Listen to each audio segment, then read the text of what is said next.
In this video, I'm going to be speaking to a celebrated athlete and former footballer about how the injections have been ravaging sports players.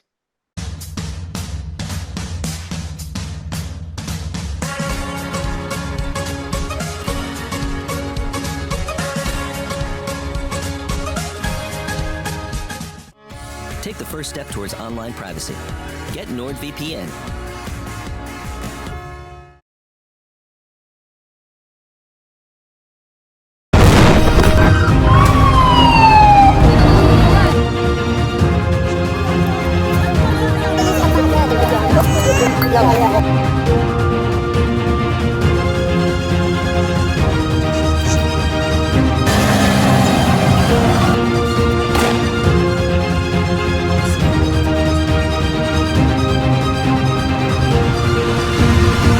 The world has failed, I tell you. The world has failed yet again.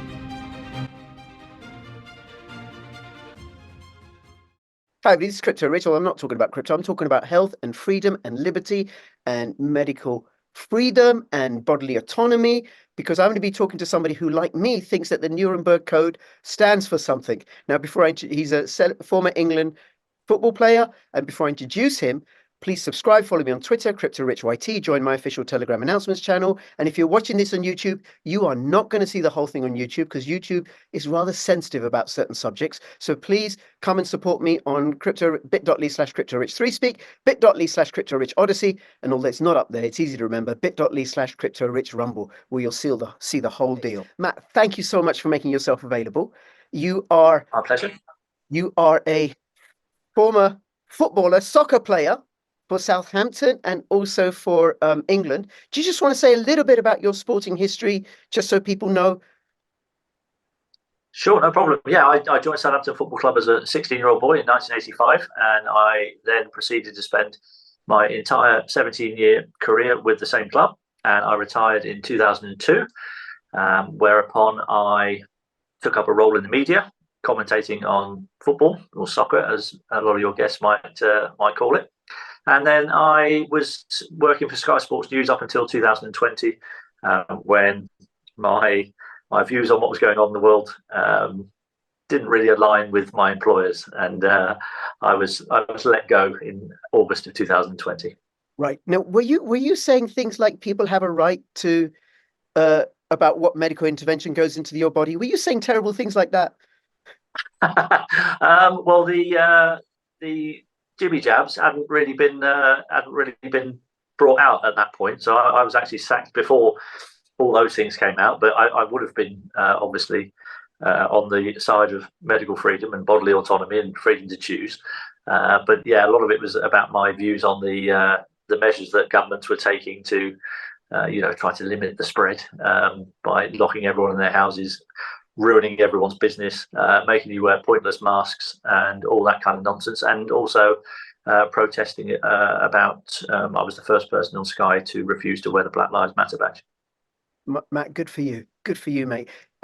You won't know this about me, I assume, right? Unless, of course, you're a subscriber to my channel, in which case, and if you're not, you should subscribe, and so should somebody else. I joined the anti-apartheid movement when I was 18. And this was when P.W. Botha was invited by Thatcher to come to the UK on a state visit. And I went to a school in North London where 55% of the kids were African Caribbean. The next run were Indians. Then the next run were Irish Catholic. And I'm like, what on earth is going on? P.W. Botha coming to the UK? No. So I joined the anti-apartheid movement, and I was involved in anti-apartheid politics until Nelson Mandela was released. For my social work degree, I studied race and racism as one of my specialisms. And then when BLM came out, I was like, no. No. That someone is racist because they're white? No. Someone is racist because they take on their ideology, but no one is a particular way because of their skin color? No. Absolutely. So, absolutely not. So in that moment, plus many others, I joined the rank of xenophobic, racist, white supremacist, anti-vaxxer, tinfoil hat wearing types, all of them. I did a video with a African American Marxist last week, and they've modeled on the Black Panther movement in the 60s. And he and I were both talking about how we've both been called white supremacists. Incredible, isn't it? Yes. So you were outspoken about lockdown right from the start. I mean, it took me 6 weeks to wake up to what was going on. And because you got this notion that the government doesn't get to say whether we get to meet with our family members, whether we get to go to our prayers of worship. Terrible, terrible, dangerous notions of freedom and democracy and stuff. Shame on you. Now, I know. I want to go back to something because I think it's tied to it, right? Which is about your footballing career. Because at Southampton, my understanding is you were very, very successful, a celebrated player. You played for the England soccer team. And I think you were offered lucrative offers to go to much, much bigger clubs like Liverpool or Man United or Arsenal, whichever ones they were. Why did you refuse them? Pretty simple, really. If you want to watch the rest of this video, please go to bit.ly/CryptoRichOdyssey or bit.ly/CryptoRichRumble or bit.ly/CryptoRichThreespeak. It will be on Odyssey first. Thank you.